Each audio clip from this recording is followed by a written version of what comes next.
Good morning, good afternoon, good evening, wherever you are, whatever you're doing, and welcome to another episode of Transfer Market Metrics for Anfield Index.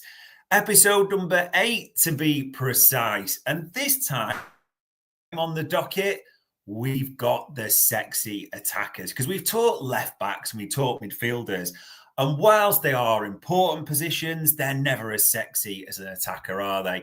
And there's nothing as sexy as strikers and wingers that we're going to be looking at tonight. And I am freezing cold, joining you from Baltic Edinburgh, where the wind has been whipping through all day. However, the man with the stats and the man with the analysts, well, let's just say between us, he suggested doing the pod a certain way, and that comes with a certain parental guidance because it's that one where he is. So, Bart, is it still absolutely baking where you are? Yeah, I mean, I've got the aircon on to the level of a British summer, so that's making it bearable, but it's still pretty hot, you know. Wow. Yeah. How to make you hate a person straight away. There you go, isn't it? But most importantly, we have got stats and we have got all sorts for you. So the question will be, or the questions, who is on the docket? Wingers, plural, attacker as well. Now this one, people. Khvicha. Everyone has seen this, unless you have been living under a rock. Yeah, we all saw the Ornstein bomb, didn't we? We all saw the joints verification. Even Lynch has mentioned today on Media Matters, there is a definite interest in this player. Now, all we know at the moment is it does seem to be, the suggestions are, according to Fabrizio Romano and others, close to PSG, but no cigar just as yet, Bart. So, with that in mind, just is a quote-unquote opportunistic one. Let's run some numbers on Khvicha. So, I think this is a player that several people who, you followed the club for a while, I think, and you follow, when you play in Europe, you learn about the big players you're going to play against, right? And anyone remember that fateful game away at Napoli where we conceded 9 big chances, something like that anyway. This man here was the main reason for that. He absolutely destroyed us that night. And if it's fair to say, this is an elite. This will be an elite signing for me. He's the right age. What is he? I think he's 23 and 336 days. So he's right on that cusp of where Everest likes to make a signing. He's got the number of, so he's played just under 1,200 minutes this season alone, which is pretty good solid amount. If we look at where he is for the last year, as we always do with these pods, we look at where we are from our publicly available stats. So we look at defensively, it shouldn't be a big shock that he's not coming up that high. Blocks, clearances, aerials, 1. He's in the 30th, 24th, and 48th percentile. So that's not a strong point of his. Interceptions isn't a strong point of his. So if you're going to ask, if you're thinking he's going to do the work that, say, Cody does, then maybe not, but that isn't to say he does tackle. He's in the 67th percentile for tackles of players in his position. So again, that's not bad. That's pretty good. But so that's where we are for that. If we look at then the middle bit, should we say? We always look at these in thirds. So this is the middle bit. What does he do to move the ball from one end to another? So passes attempted, 56th percentile. So not high. Completion rate, 71. Again, though, if we look at that, that's mixed in. So that would be across those 2/3. Most typically isn't that high because we like our attackings to get in the zone, make something happen, take a risk. So there's a chance that's not going to come off, which gives you that risk reward. Progressive passes, we'd like our wingers to receive the progressive pass, not make them. So that's not a bad thing. Then that's 52%. Okay, because ultimately that ball has to move towards goal 20 to 25% more than when it started. So ideally, when he receives it, he will already, be further up the pitch. He wants to be in the play where we're going to make that ball. So there we go. Progressive carries. This is where we do need someone to be doing. This is what Diaz is really good at. So Diaz, particularly this season, will receive the ball deep off Robbo or Costas, and then travel with it, carry it into the final third, 20-30% more than where it started, and that counts as a progressive carry. So that's a really good metric, so he marries up quite well with that. Yeah. Take on 85th percentile, so that's where he's taking a player on, trying to make something happen. Touches in the attacking penalty box, 77th percentile, so that's 5.6 a game. That's pretty good considering we're averaging about 20. We had 30 something like the other game, so that's Tottenham League Cup game last time we were on, we had about 31 touches. So he's averaging about 5, which is a good percentage of those. So it looks like he's getting in the right areas when the players attacking. Progressive passes received, again, this could be a little bit higher, if I'm being honest. 53% suggests that isn't maybe a strong trait of his, but that could be the way Napoli play as well. So that's something to think of. But then let's look at it. When he gets in those danger zones, the classic danger zone, when he gets in the hot zone, the half spaces, and in the box, what do we get from him from output? So non-penalty goals, 67th percentile. Okay, that's not huge. That's not bad, but it's not amazing. Non-penalty XG, 62nd. Shots total though.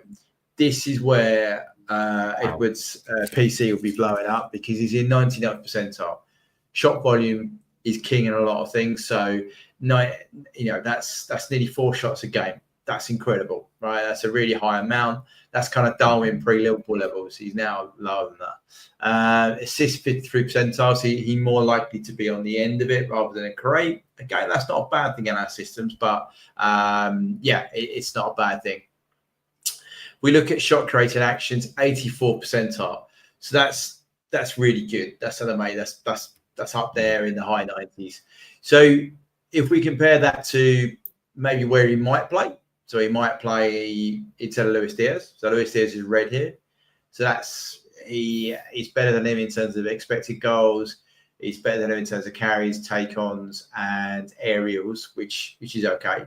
If we looked at him, I don't know how you view him. Maybe you view him in comparison to Mo. So for Mo's a slightly different, better profile in terms of the assists, the creation side of it, should we say? And to be fair, non-penalty goals. But the Georgian lad, as I'm going to call him, has got a slightly better pass completion, carries, take-ons, and touches. So there's certainly some profiling going on there to fit certain molds of player. And just to marry up with another TMN we did a while ago, the lad that is going to go maybe to City. Different league, but he does outperform him currently in all levels. But he's a forward and not an attacking mid. So that's probably where you're going to get slightly more opportunity to do that. But if we move that forward, so we look at how does he look in some of the stats that I will produce myself. So pass networks, he's the furthest forward for Napoli. That's not a big shock. We said he was looking to receive the ball there, or he'd carry it from deep. So that's not a bad thing. Passes pretty much every minute. He's either involved in a pass or a touch, which again, that's good. How does he look in terms of passing chain? So he's involved in low and very low. So basically, if Napoli build on a lower phase, they'll look to play him into the chain higher up. So he's in between 5 and 10 passes long chains he's involved in a game, which is not bad. That's the typical kind of profile. If we look at how does he operate in the zones? In this game particularly, and in some of the others, he hasn't operated that heavily in the zones. Okay, now if he was going to play on the left, which I believe he does, this would be something that might have to change for him, because our left, if you remember, the triangles up for when they switch it right, that's a role he would have to try and adapt. So some good stuff, should we say? If we look at percentage of EPV he's involved in, 22%. That's pretty good. That's what we would be looking for. That's kind of a Mo level. 25-30 is what Mo generally is involved in.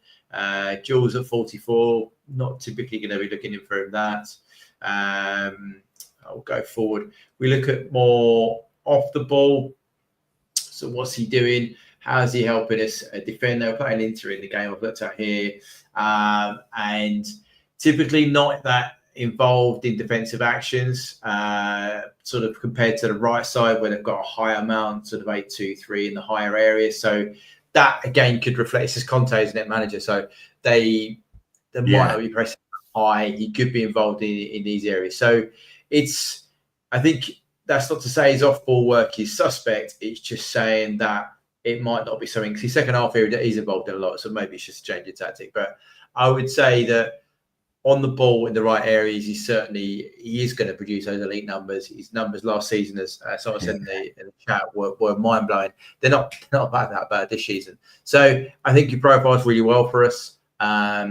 Defensive wise, he seems to be a bit in between Diaz and Cody, if I was being honest with you.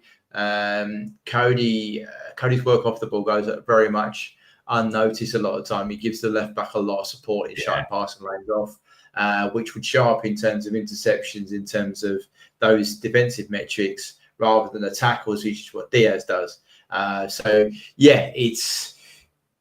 he's a very impressive player, put it that way. This is fascinating, Bart, because I mean, latest reports, we can only work off those, and people obviously are desperate for Liverpool to make a move for this kid. Le Parisien suggesting today that Napoli and PSG are in talks, and the fee being somewhere between sort of 60 to 65 million when you change your euros at Tesco type of thing and convert it that way. Is it fair to say that, like last season, as usually, and Mo made a great point there, they are a conservative side under Conte. Yeah. We know how he sets up low wages, all those types of things. Is it fair to say Khvicha, Bart, is an elite dribbler who takes a lot of shots but has a high impact all around? Yeah, I think that's fair. I think if you look at some of his average positioning, where he's picking the ball up in all the phases here in the time zone, it's exactly where we'd want our player in that area to be. He's spot on to say about Conte being a defensive manager. Yeah, that's why the shape here is a lot deeper than we currently play. So typically ours are like a U in our pass network. So our left forward would be in here, this kind of zone. So, but that's an adjustment he can make. He was doing that in previous seasons under previous managers. So that isn't something you can't do. So yeah, I think this, 100%. I think the output, Diaz has a role for us. I don't want to criticize our current players because they're in red and we should always support our own. But what this guy has is potentially the output that Diaz is inconsistent about. You remember Diaz went for a really cold patch before he scored again. Then he'll go, that's just who Diaz is. It's not a criticism, it's just who he's always been. Okay. Cody is a different kind of player. He's not slow by any stretch of the imagination, but he's not going to dribble, get at the typical get at a fullback and take a shot on. He's very much looking to put onto the back post in terms of a cross or a shot. And he works hard defensively. He's a good player as well, but he's a different type of player. I think this is a slightly different profile, but kind of in between the two, really. So yeah, it's an interesting sign. It would be a phenomenal signing for us. It would suggest to me that one of those is going to play up front, as in Diaz or Cody. Yeah, it'd be hard to see anything different. And as you mentioned before, 23 years old, possibly about, say we normally talk about going supernova, but we're talking about a guy who's already won the Serie A title and been a key player. And as people have pointed out last season, absolutely stunning stats. There's no two ways about it. So yeah, if Richard and Michael are listening at all, please, as per these stats, make a move. We will see if anything develops on this one. We'll go to our next one, and I'm going to take the pronunciation of this before Bart has a sort of hissy fit on this. Stefanos Tzimas. So when this news broke, a lot of people, probably similar to me, were a little bit of, just say that again. Did I miss that? But it's a Sam Maguire exclusive has come up, Bart, in the sort of last 24 hours. Liverpool know what's required. There is a big race for this kid. They're currently ahead, as it says there, of Bayern Munich. And I'm going to be honest, when I sent this name to you, I know you thought I'd put it wrong and I'd spell checked it and it had auto-corrected something like that. And then I told you a bit about like this kid. And even as I was getting the info, I was like you, Bart. So I was like, what? Who? Type of thing to describe it. But as I said to you, and I know you've had a look at this, the nerds, the stats boys, your people absolutely love this kid is the info we're getting. Are you the same? Yeah, I'm just trying to reload the page a little bit because it's gone off ready to go. But yeah, I honestly, that's exactly how it played out for listeners. We're not just making it up as some sort of story for the pod. But when Dave said it, I was like, you for real? Are you said to be a 19-year-old kid that no one's heard of? But when you start looking at him, yes, he's 19. He has literally played 25 minutes, right? That's literally, this is Bundesliga 2. It's quite hard to get decent data for Bundesliga 2.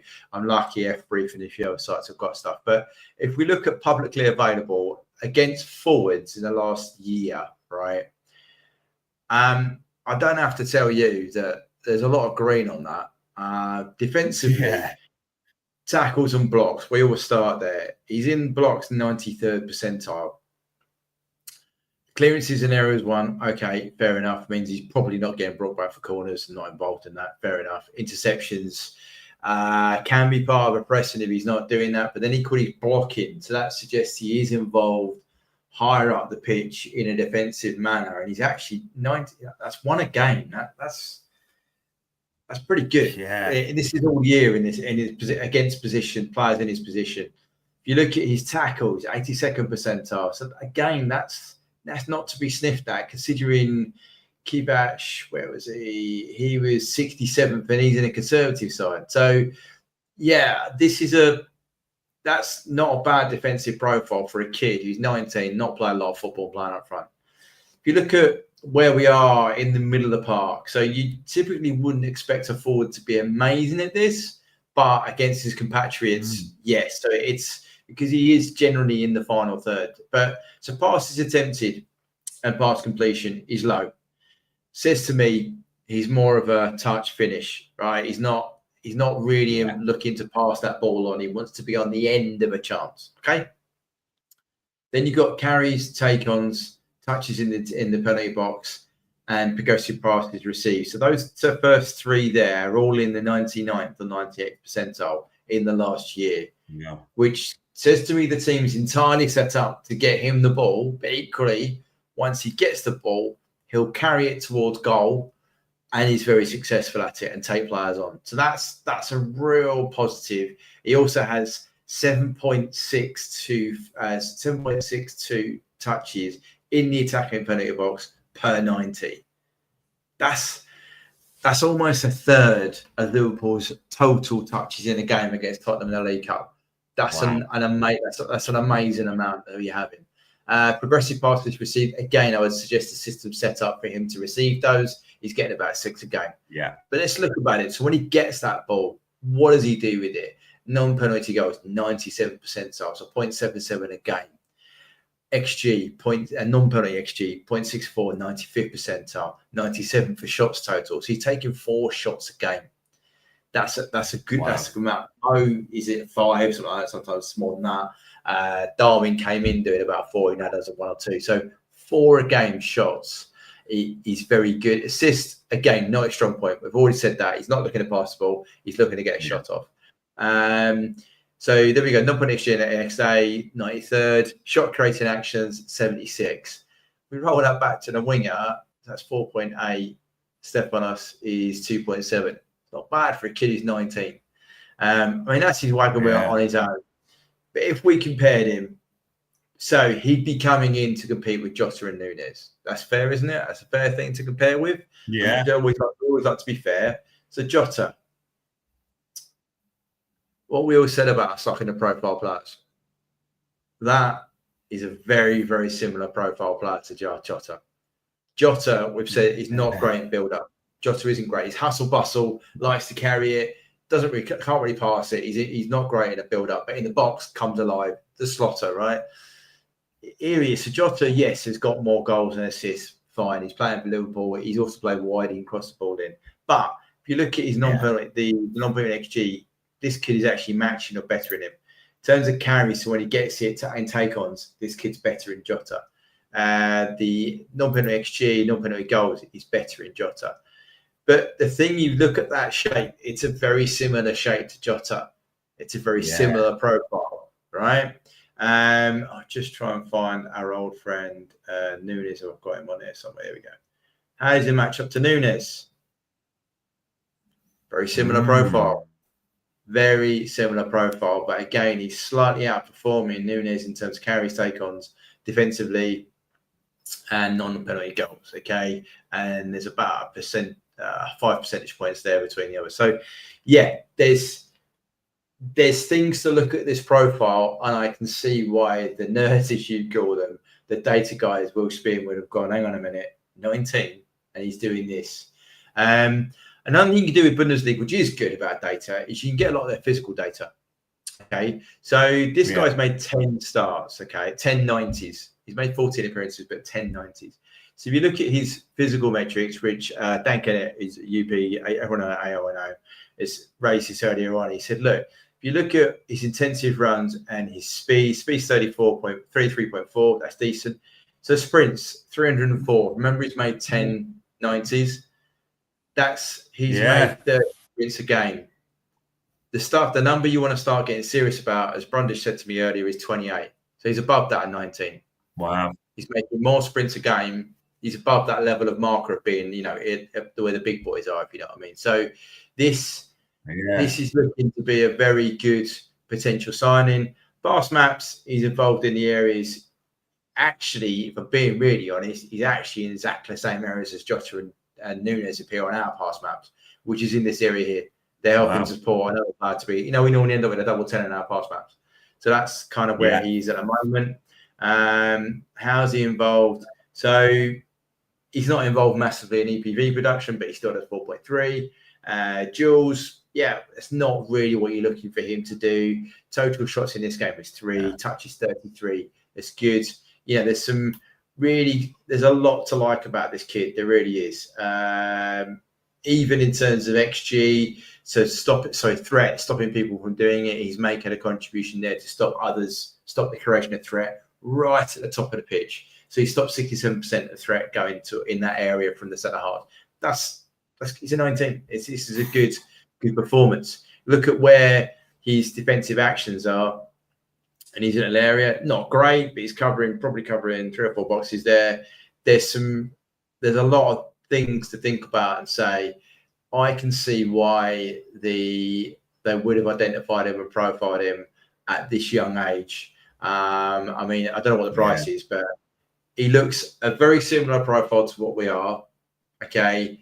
He's got a lot more upside in certain elements than others, but there's a lot to like for this profile. And if the price is right, I would suggest this would be a very astute signing if we can get it done. Price, we always talk about price on this, people, because we try and talk about it to yardsticks. It's good in the market and gives a good indication. Now, the 2 elements with price on this are important, that the Nuremberg do have a loan with an option. So their option is 18 million euros, which is practically nothing in football terms. Now, according to Sam Maguire's exclusive, and he's had the name first, to be fair, we know he doesn't do many. The article suggests that a price point, Bart, of around 25 million, with Liverpool leading the race. Now, in real world, the 25 million is a huge amount. In football terms, and we're talking attackers, 25 million. Someone said this the other day, I think it's important to quote, the championship record for a forward is 28 million. That's in the championship. 25 million pounds, if they believe this kid, and I'm seeing it from your stats and your take as well, would you fancy that's worth an educated punt? Between 20 million, they'd do it in a way which they wouldn't end up paying 25 million up front. They wouldn't do that, but I think in this climate, with what we're putting, what other forwards we linked to? We looked at maybe the Brighton lad. He's going to cost us more than 40, 50, 60 million back. If you look at essentially replacing our front line, our front 9 for 25 million, looking at those stats, I would say that'd be a very astute signing. Just to give people a note though, because it's Bundesliga 2, you do have to put a slight caveat on the data, and that is worked out. So So 1 on the Premier League, you have to multiply it. So it's 34% less, if you get what I mean. So everything you do is 44% less than it would be in the Bundesliga to convert to Premier League. So yeah, that's a slight caveat, but yeah, they'll have access to other data that's far more detailed than we've got here. But I would suggest if they get in for a decent price, that's a very astute move. Yeah, true. I'd rather buy the Georgian lad, but for me, why not get both? Yeah, one could play on the left wing in the future. One can be a striker, isn't it? So yeah, exactly that. And Brad H makes a great point there with how quickly quality striker prices can rise after even a good half season. I understand that. And I suppose with this, Bart, and I wanted to ask you this. I know we haven't really spoken about it. We've talked about Liverpool and the desire for Liverpool to be the right point of the chain. Too often, we are the final piece, as in a team like Benfica will take someone like Darwin Nunez and then will buy for top price. A team like Brighton will take a Baleba from Lille and then will look to buy at top price. There's always been this desire for Liverpool to almost don't be the end of the chain. Develop your own players, make the smart, astute buys.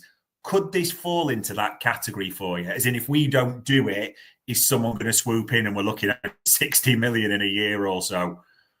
Yeah, 100%. I think anyone who's read anything about the guys, Ian Graham, Spearing and Edwards back in the day, not right now because there's a few things differently now, but they always look for profile players around this 19-20 mark and then the 23-24, right? And it was about the number of appearances and look at the data. And the reason you get that is you get it just before they go supernova or just before their value starts rocketing, right? And then whether they fit the club, and there's so many other filters. But for me, this smacks of they've clearly got other data on this that they wouldn't be running off this. They've been looking at, they must have been looking at this kid for a while. He hits lots of it. He profiles really similarly to a lot of the forwards we currently have, but with output as well.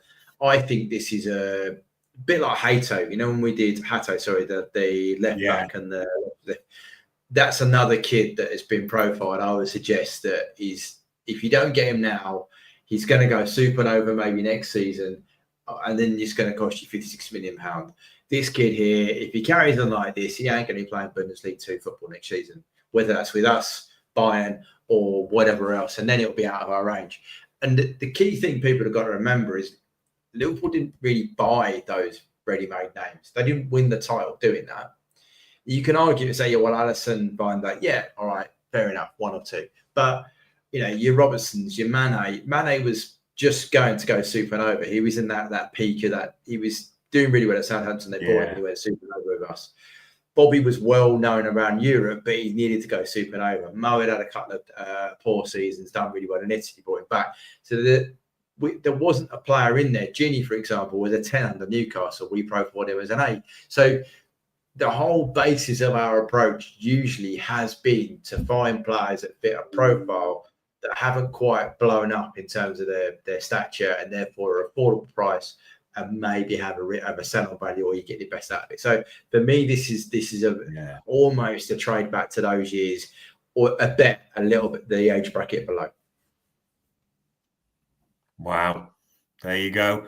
And funnily enough, as Brad's just told us, Florian Plettenberg has just confirmed Sam's reporting. So it does look like there's something in this. And Bart's in on it. I'm in on it. Never, before anyone starts, because someone's going to say as well, no, me and Bart do not watch Bundesliga 2. We can only run off the stats and what we're seeing here. But there is a lot to like. No two ways about it. And the final name on the docket, probably one that's a bit more familiar for a lot of people. We've mentioned this kid in the transfer show, me and Trev. We know Liverpool have got an interest. From what we've seen, I mean, Southampton are a terrible team in the Premier League. There's no doubts about it. But this kid, Tyler Dibling, plays on the right, Bart's left foot. A lot of talent. I thought he impressed against us. I am intrigued because Craig Hope from the Daily Mail and a few others have put this, that if Southampton were that Liverpool would be in the front of the queue. The other thing, and this even came out today from a few Saint sites, Bart, they are trying desperately to get this kid to renew with Joy, and he's got 2 years left in the summer. 18. There's a lot to like from my eye test and what I've seen, but what are your stats going to tell you? Yeah, I'm not going to judge the reporting on this one at all, but he's played just sort of 1,200 minutes, so that's a decent amount of minutes. He's a kid, all right. He's 18. It's not you kind of got to take that into account. He's got 2 profiles because the Saints have moved around a bit in what they're doing. Yeah, typical kind of up and coming, a newly promoted side. They're trying to work out what they're doing. Midfielders, it doesn't look that bad against midfielders, although defensively for a midfielder, they are some pretty appalling stats, for being honest with you. That's like 5th percentile for aerials, clearances, interceptions, blocks is 19th, and tackles is 22nd. So when you're playing in midfield, you do need to do a bit of that off-the-ball work, a bit better than that would suggest. But he's clearly a carrier. What he did against us was pick it deep, carry it 20, 30 yards up the pitch, and then play a pass. So that's clearly what he does here. Receives it well in those areas and moves up. But his pass completion, again, for a midfielder, is 20th percentile. So not great in terms of carrying it into an area and then doing something meaningful with it. As a midfielder, and I'll stress that, and there's a reason I'm saying that right now, non-penalty goals 82nd for a midfielder, 85th for non-penalty XG shots for a midfielder, 81st. Goal creating actions, which is, opportunities to pass, create, shoot, 68th percentile. So that's for a midfielder. Okay. Now I've started there for a reason, but we wouldn't be signing him to play in midfield, would we? We would be signing him if he plays on the right as an understudy to Mo, or to give us an option there, right? So let's go and look at that, shall we? And that's really not a good profile for an attacking midfield. There are no attacking metrics there in the 20 above the 20th percentile. They're all below that. Pass completion is 67, which is, again, he's taking risks in the right areas, but the take-ons is 70th, but he's not carrying the ball well in those areas. Tackles, okay, yeah, that's readable. Khvicha, the guy, the Georgian, that's level with him, but everything else is below. So, yeah, in the position that I think if we were making this sign and we would be looking to play him, he doesn't profile very well. And if you look at, and it's unfair, don't get it wrong, don't start name calling me about comparing him with Tyler, Mo Salah. That is typically the profile of the player that we are dealing with out there at the moment. He's very different, should we say? Let's be kind. He's a very different profile. If we looked at somebody else who's played out there for us, so Jota's played on the right as well. Again, a very different player. Anyone else? Was it Wemo was also been linked to play a while ago? Semenyo was the one that's in the news at the moment, isn't he? Antoine Semenyo, the one at Bournemouth, who we have done before as well at the same time as well. So just trying to find anyone here. If I can just get the PC to work properly. Just along there it is. So we compare him to him.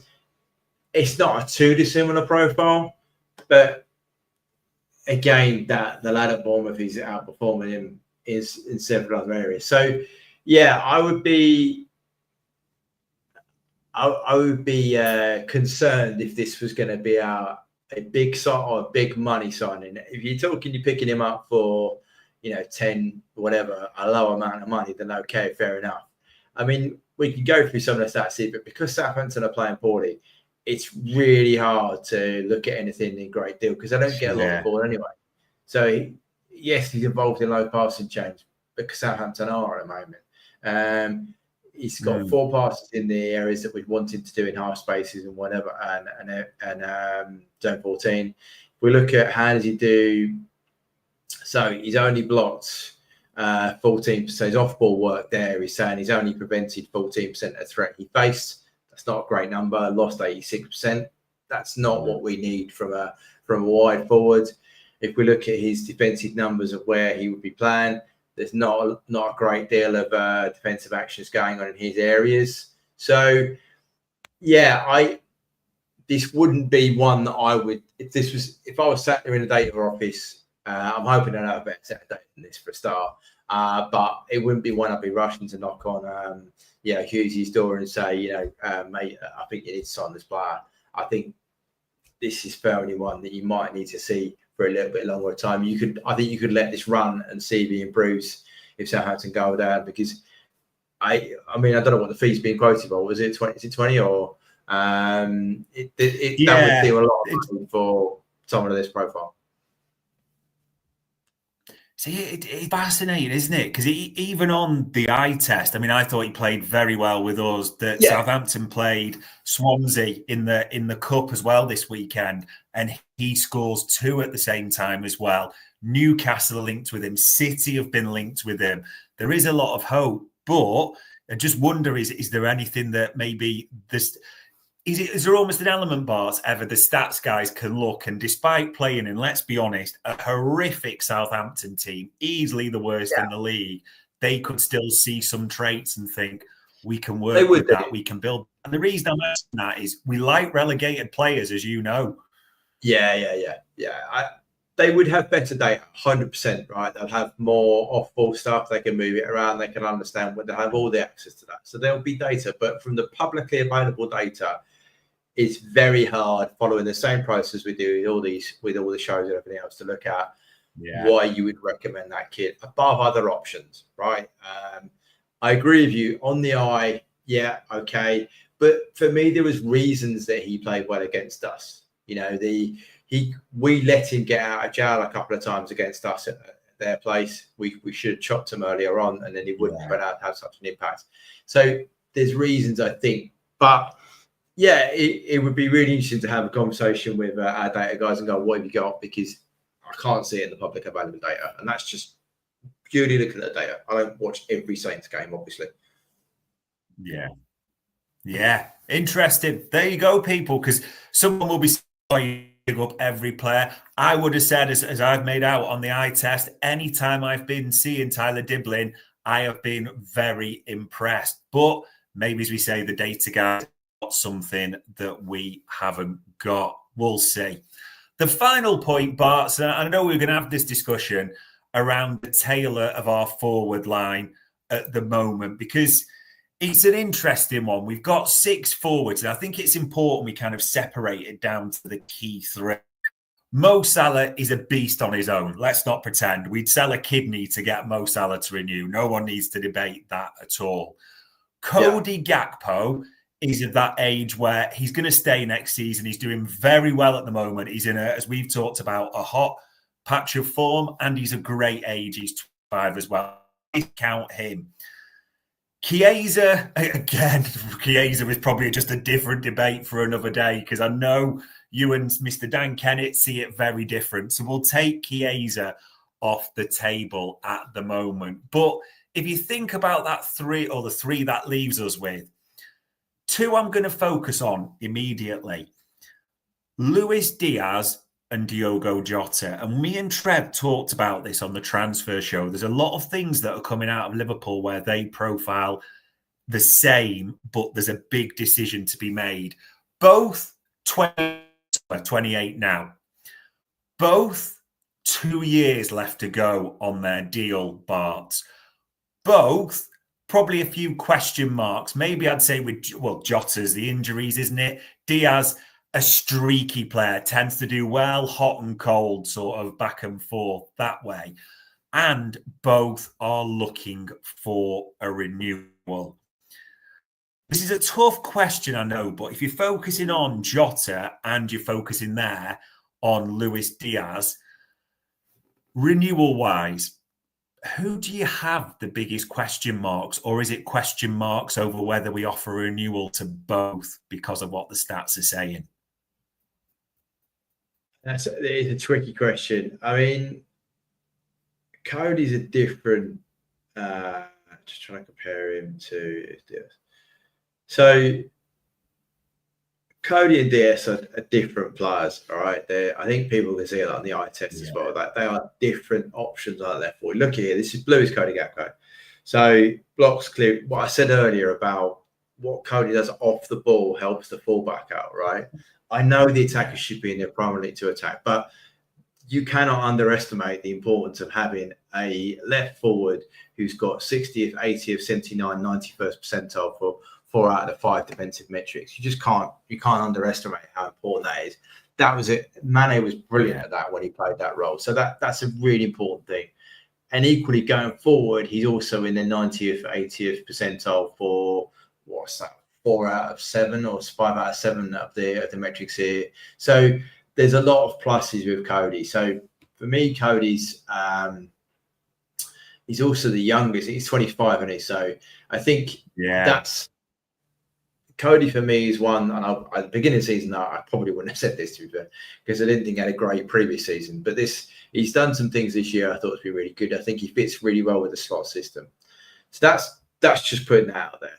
If you look at Diaz though, so Diaz off the ball work. This is what I'm saying about. Really, he's strong, right? But everything else, tackles, interception, blocks, clearances, are low. And I know people will see him on a match day and he's like hustle, bustle, the rest of it. But that doesn't normally mean we win the ball. It also means he generally does have a habit of giving away cheap fouls, right? So that's not a great thing for us to be having. He's got out of the habit as much. Nunes has a similar problem. High up, he'll chase the ball down and he can't quite resist kicking the bloke.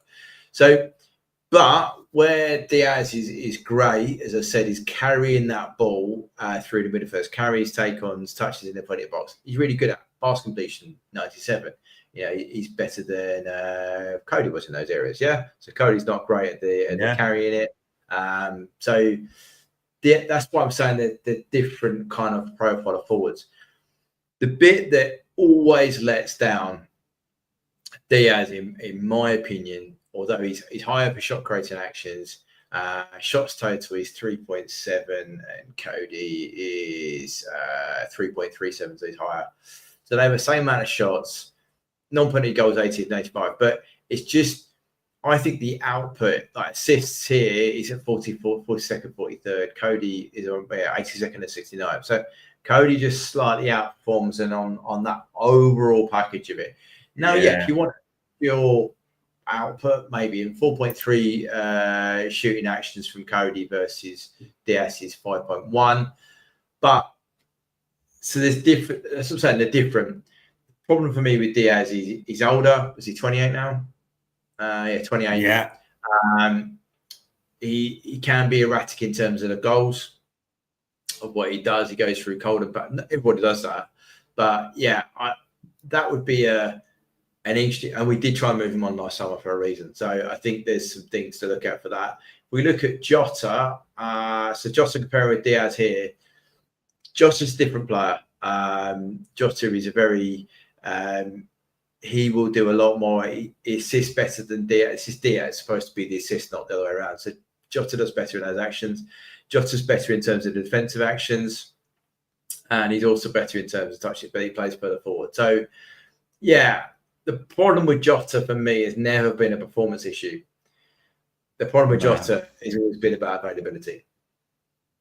And it's not even a muscular thing. He gets it. Saw him at Tottenham in the League Cup. He's busy having arguments, getting involved in tackles as is his style. But then you end up with a really innocuous thing, like someone falling on your leg and you're out for a while, or falling on your lungs and you punch them. So yeah, for me, I mean, it's tough, isn't it? I think for me, Cody will stay. I really do think that going forward. Between Jota and Diaz, I think they might. Oh, that's a tough one. I think they might be leaning towards keeping Jota than Diaz because of the age.